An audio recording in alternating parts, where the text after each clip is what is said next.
Shikha, I am representing here as an upcoming silver. मैं MCom कर रही हूँ फ्रॉम दिल्ली यूनिवर्सिटी। कुछ टाइम पहले ये जर्नी स्टार्ट करी थी।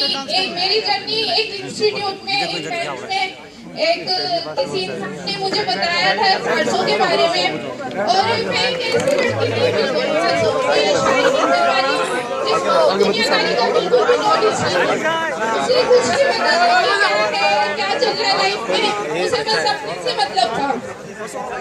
उसे पता चला कि हाँ कोई ऐसी अपॉर्चुनिटी है जो मतलब लोग इतना कुछ कर रहे हैं, एक इतनी छोटी एज में इतनी अचीवमेंट कर रहे हैं, तो उसे पता चला कि हाँ एक अलग दुनिया भी है। मेरे को फेथ दिलाया कि इस दुनिया में तुम भी एंटर कर सकते हो, मतलब तुम भी कर सकते हो ये सारी चीजें। मेरे को उस इंसान ने फेथ दिलाया कि हाँ आप कर सकते हो।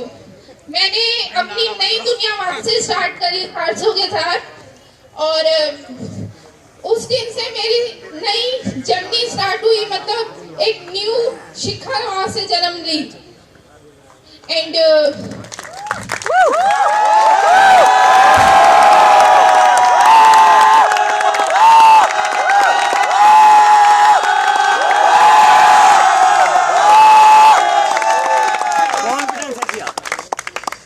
जर्नी स्टार्ट हुई। स्टार्टिंग में बहुत सी प्रॉब्लम आई, कुछ भी नहीं आता था, कुछ सीखा, अप्लाई में बहुत साथ दिया, बट लेकिन हो नहीं पा रहा था। फिर सर ने पूछा, मतलब अप्लाई ने पूछा कि आप रेगुलर इवेंट्स अटेंड करते हो? मैंने कहा सर कभी कभी रह जाता है। तो पता चला कि यही कमी थी जो मतलब जिसकी वजह से रिजल्ट्स नहीं आ रहे थे।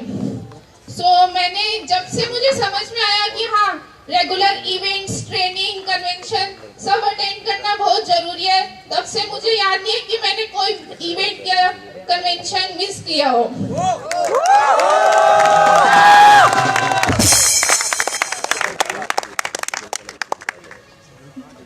दूसरी बात मेरे को यहाँ से सीखने को मिला कि अपलाइन बहुत जरूरी है। जो अपलाइन कहते हैं बस आंख बंद करके उसका विश्वास कर लो, कुछ भी हो, मतलब अपना दिमाग लगाना ही नहीं है, जो कहते वही मतलब पत्थर की लकीर है, उसी को ही मानना है। इतना मतलब पहले मैं नहीं मानती थी, बट लेकिन जब से समझ में आई है कि अपलाइन की कॉल्स कभी इग्नोर नहीं करनी चाहिए। कभी भी मेरे को याद नहीं है कि कपिल सर का फोन आता हो और मैंने इग्नोर किया हो।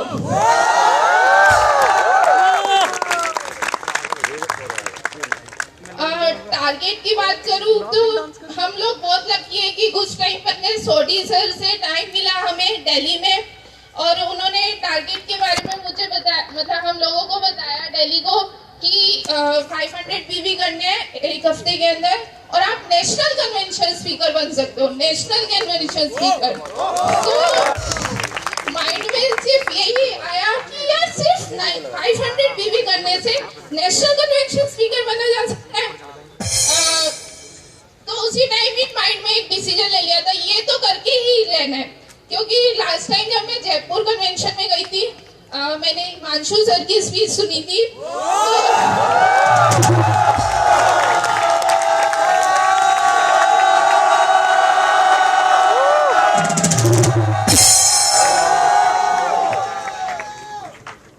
तो उस टाइम पे माइंड में आया था ये वाला स्टेज चाहिए यार, ये वाला स्टेज चाहिए। अगर दुनिया में आया, अगर स्टेज पे नहीं आए तो क्या किया है तुमने आकर।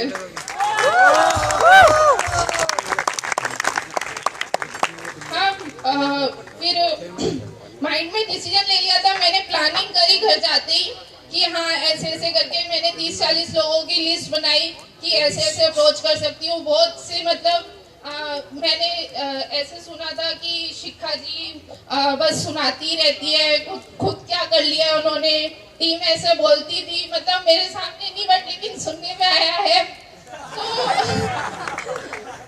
तो कुछ प्रूव करके दिखाना था कि यार सिर्फ सुनाती नहीं हूँ, मैं करके भी दिखाती हूँ।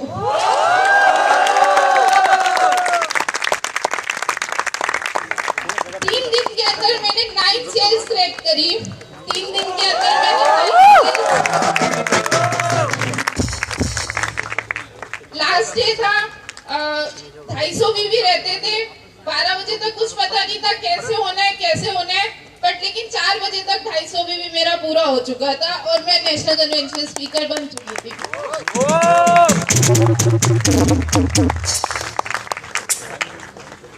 जिस इंसान ने मुझे बनाया है, मैं जो आज आपके सामने अपने आप को रिप्रेजेंट कर पा रही हूँ, इतना बोल पा रही हूँ, मैं कुछ भी नहीं थी यार। मतलब आज तक कभी स्कूल टाइम पर मैंने कोई भी परफॉर्मेंस में परफॉर्म नहीं करा है, कुछ भी नहीं करा। पूरा मतलब नीचे से लेके ऊपर तक जिस इंसान ने मुझे बनाया है, जो मैं बोल पा रही हूँ, जैसा भी बोल पा रही हूँ, वो सिर्फ एक ही इंसान है। मतलब मैं क्या बोलूँ, स्पीचलेस हूँ मैं उनके लिए। मेरे लिए बहुत बड़े मायना रखते हैं वो, मेरे मेंटर, मेरे गुरु, मेरे सब कुछ, मेरे फ्रेंड, मेरे भैया, मेरे सब कुछ, मिस्टर कपिल वर्मा सर।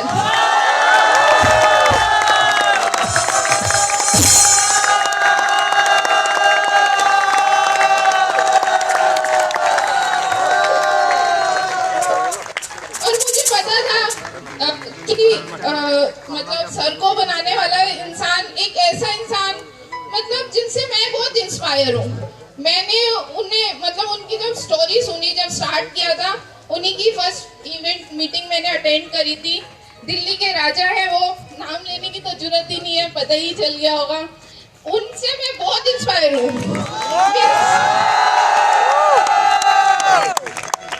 मैंने मतलब उनकी सुनी, मतलब मैंने कहा रियलिटी में भी ऐसा होता है, इतने छोटे लेवल से यहाँ तक इतना ऊंचा अपने आप तक, मतलब अपने आप को पहुंचा लिया है, कैसे कर लिया।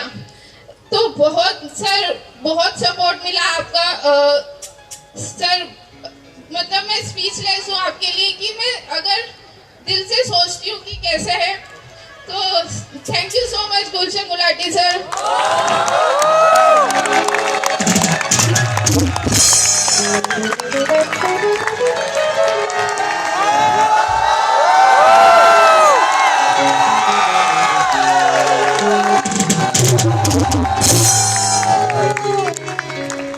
लास्ट में मैं अपनी अप्लायंस को थैंक करना चाहती हूँ, जिन्होंने मतलब बार बार मुझसे फोन करके पूछा, हाँ जी मैम कहाँ तक पहुँचे, कितना हुआ।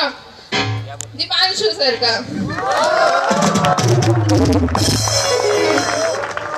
और जिनसे सीखने को मिला, मतलब कभी भी कोई टारगेट आता था तो हर कोई सोचता है इतना मुश्किल टारगेट होएगा ही नहीं, ट्राई ही नहीं करते थे, बट लेकिन सर इतनी सिंपल वे में बता देते हैं कि ऐसे करना है और यूं हो जाता है। उनका थैंक्स करना चाहूंगी chocolate boy of Delhi Chetan Verma sir.